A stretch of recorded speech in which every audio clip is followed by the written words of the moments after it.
Hey, what foods should I avoid when I've been diagnosed with prediabetes? Hey doc, I've been diagnosed with prediabetes. What foods do I need to avoid?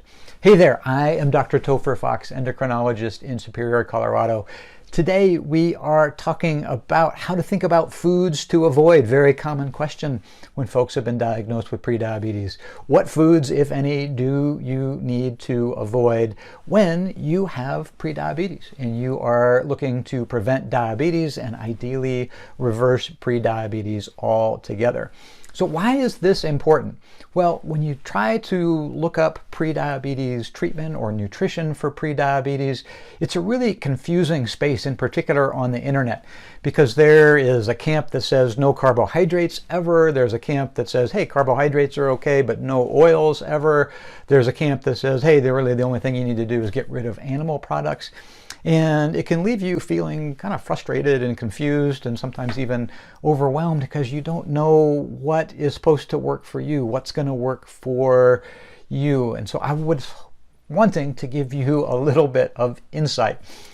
Let's talk about 3 insights, 3 tips that you can use starting right now to level up your nutrition and help you reverse prediabetes. So, tip number 1 is to focus on 3 categories of ingredients. There was this really cool study that was done and published. They looked at per capita food intake in the US going all the way back to 1970 up to 2003. And they found that over that time, the average American increased their calorie consumption by a little over 500 calories per day. A little over 500 calories. You can imagine what that does to a person if you upped your calories by 500 per day. And they found that the vast majority of these calories, it was about 480 out of 520, came from 3 categories of ingredients. So it was refined grains, added sugars, and commercial oils. You can think about highly processed foods, things that come in a box or a bag, have more than 5 ingredients or look like they were made in a factory. So we know that these 3 ingredients account for really the vast majority of the negativity, the negative effects that come from the standard American diet. So we want to move away from that. So if we're moving away from these 3 ingredients, refined grains, added sugars, highly processed foods, what do we want to move toward?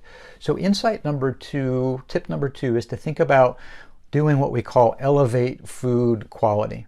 Elevating food quality. So food quality elevates when the calories that we consume have more nutrients. Calories and nutrients, we want to go together. And it turns out in the American food supply, a lot of times we have divorced those 2 things so that calories can come without nutrients. And so what are things that are nutrient dense? How do we elevate food quality? Well, really this is going to be focused on things like vegetables and fruits, whole grains, quality proteins, lean proteins, quality fats. Right, really probably those categories: vegetables, fruits, whole grains. You don't have to eat all of these. People are already going to be saying, hey, I heard you can't have fruit, or you can't have grains if you're pre-diabetic. And you don't need these things to survive, but they definitely can be part of a healthy diet. So vegetables, fruits, whole grains, quality protein or lean protein sources, and quality fats are going to be things that we want to think about elevating. So what might this look like? Well, one of the ways that we teach in our programs is to look for things that we can nudge or upgrade, a way that you can make a 1% improvement. So it might be that you want to focus on cola. Say you are drinking soda every day. We know that that has a lot of added sugar, and in particular added sugar in liquid form looks to have the potential to be quite damaging to our bodies, to our physiology. And so we could look to upgrade that. It might be going from cola to diet cola. Yeah, diet cola may not be perfect, but we could say it's better than, right? What could we eat that's better than? Diet cola better than regular cola? Or it might be that you say, gosh, I'm not really ready to give up something sweet yet, and we want to go from cola to orange juice. Yeah, it's still rich with added sugar, but at least it's got vitamins and minerals. And you might start mixing that orange juice, say, with water or bubble water so that you're diluting out the sugar as your body gets used to less sweet beverages can help you to taper off, so to speak. And then eventually it may be that you go from the orange juice, graduate to an orange. Right? An orange actually has lots of water and fiber and added nutrients compared to that orange juice. So you can level up or nudge or upgrade over time. And we know that adding 1% upgrades over time, for many people who have struggled, this can be an approach that delivers wild results without feeling terribly hard. Now, the third thing, and this one is a little harder to wrap your head around, but it will answer a lot of the questions why there's so much arguing on the internet, is that if you've been diagnosed with prediabetes, you have to eat, or ideally will eat, within your carbohydrate tolerance. So we all can eat a certain amount of carbohydrate before our blood sugar will spike, and if we go above that, our blood sugar will spike. And it's different for every person depending on your physical fitness, depending on your muscle mass, your activity level. Some of it's depending on your genetics. We want to eat within the carbohydrate tolerance. And so that means if you have been diagnosed with prediabetes, that typically you've been eating above your carbohydrate tolerance. So we want to reduce the carbohydrate intake.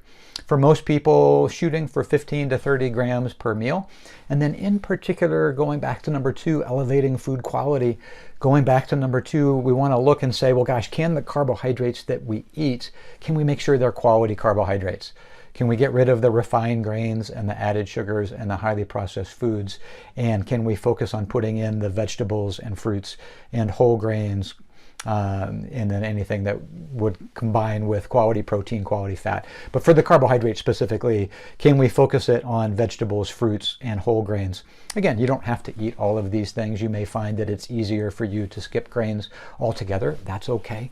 But if you like to have those grains, it might be that looking for that nudge or upgrade to say, hey, could I go from this white bread or this refined bread to something that's got more whole grain, it's got more fiber in it, and be able to nudge or upgrade to level up by doing that. So again, those 3 insights, when we think about, hey, what are the things we want to avoid? We want to avoid those 3 ingredients, right? The added sugars, highly processed foods, refined grains. We want to focus on elevating food quality. We want to focus on eating within the carbohydrate tolerance.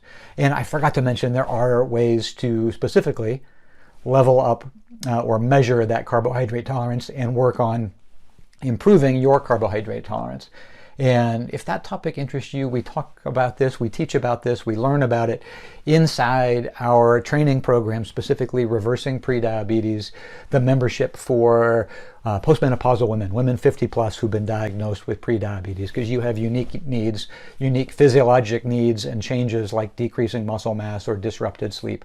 And so we focus on helping you have all the tools to be able to reverse prediabetes, and then also the support, the accountability, and the system to be able to follow through on your good intentions without having to rely on pure willpower.